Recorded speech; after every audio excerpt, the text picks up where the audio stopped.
Hey guys, John here, and welcome to the final video of the Mini Brute V tutorial course. This video is all about macros. Now, I saved this one for the last video because we first need to understand what all these parameters do first before we can start tackling macros. Now, if you're new to macros and think, what are these things? What do they do? Basically, we can have a macro control many different parameters with one knob. It's really useful so we can attach different curves to things, different depths to things. So with that being said, let's start diving into it. So the Mini Brute V comes with 4 different macros, and we might not notice them here on the front. It's because they're going to be tucked down here on the bottom right. So we have one called brightness, timbre, time, and movement. So this is set up by default in an init preset. So what we can do to change these or to alter any kind of settings, what we can do is we can go to this gear icon here, and then we're going to see a button here called macros. So if we go ahead and click this, we can see the same ones here. So it's going to be brightness, timbre, time, and movement. Again, brightness, timbre, time, and movement. And anytime we click on one of these knobs, we can see what these things are doing. So for example, here on the brightness, we can see that this is adjusting the filter cutoff. So if we hit a note,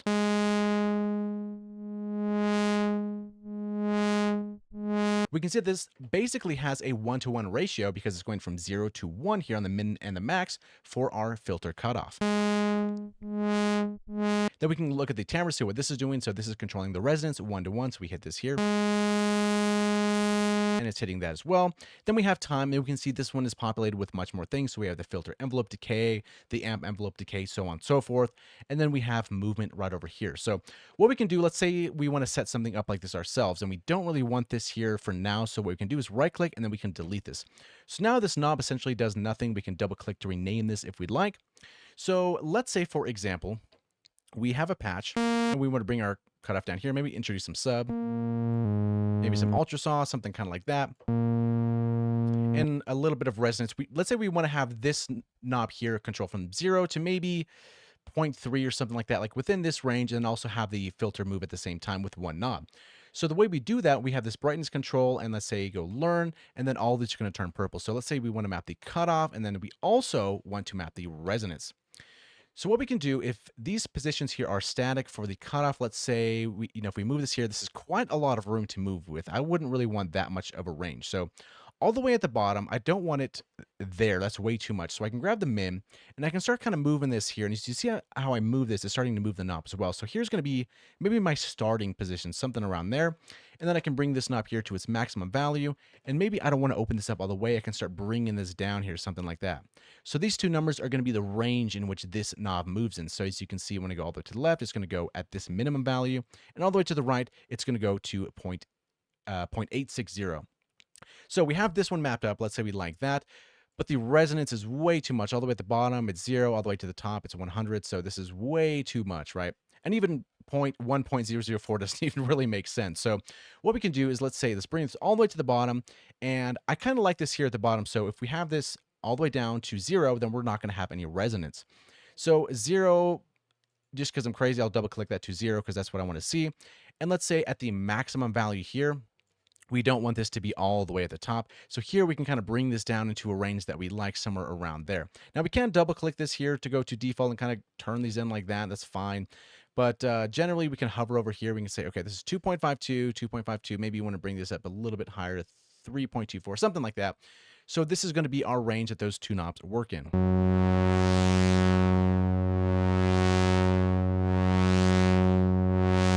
And let's say, okay, maybe we like this. Maybe we want to introduce a little bit of brute factor to this knob as well. So we can go to learn, and then we click brute factor. And then all the way to the bottom, we want 0. That's fine. And then we bring this all the way to the top. Maybe we don't want that. And then I'll just bring this down to maybe something like that.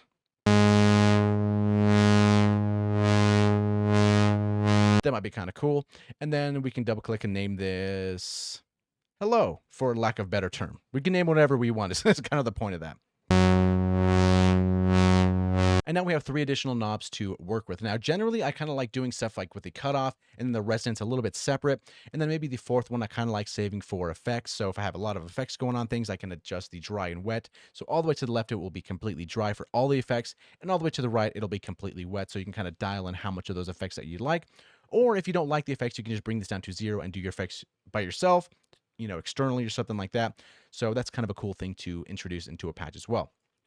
So another thing, if we go back here to our hello knob, we have this little arrow here and we can click this down and then we can see we have these different graphs, something kind of like that, which is kind of interesting, right?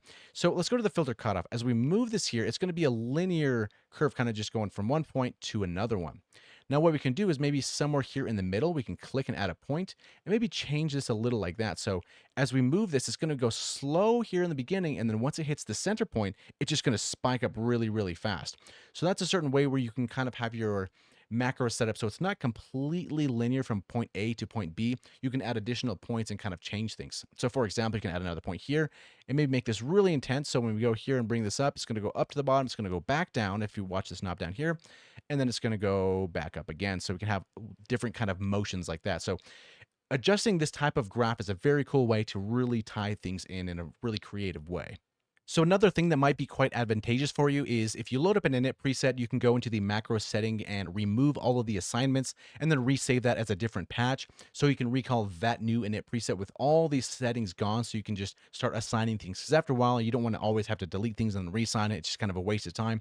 So that's something to think about.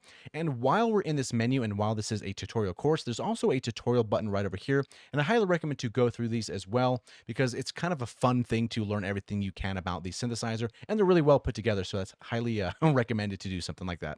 And while we're in the setting here as well, we also want to look at the setting stuff. So if there's certain things that you might not find in the synthesizer that you're looking for, it's a high chance that it's going to be in the settings menu. So if you're doing anything with MPE and it's not working, you're going to have to enable it right over here with this switch. And you have additional controls as well. So yeah, definitely check out this menu in case you're looking for something and you can't find it. You have voice allocation, rotate to reassign, no priority, so on and so forth. And to the right of the settings menu, we have the MIDI menu in case you want to reassign things or delete this entirely and add your own. That's something that you can do as well. All right, guys, so that wraps up the course for the Mini Brute V. It's a very cool synthesizer, very simplistic and very fast to get things done. If there's anything that's still kind of confusing to you or you might not understand, please let me know and drop in the comments below and we'll figure it all out together. So thank you so much for watching. Hopefully you learned something and we'll see you next time.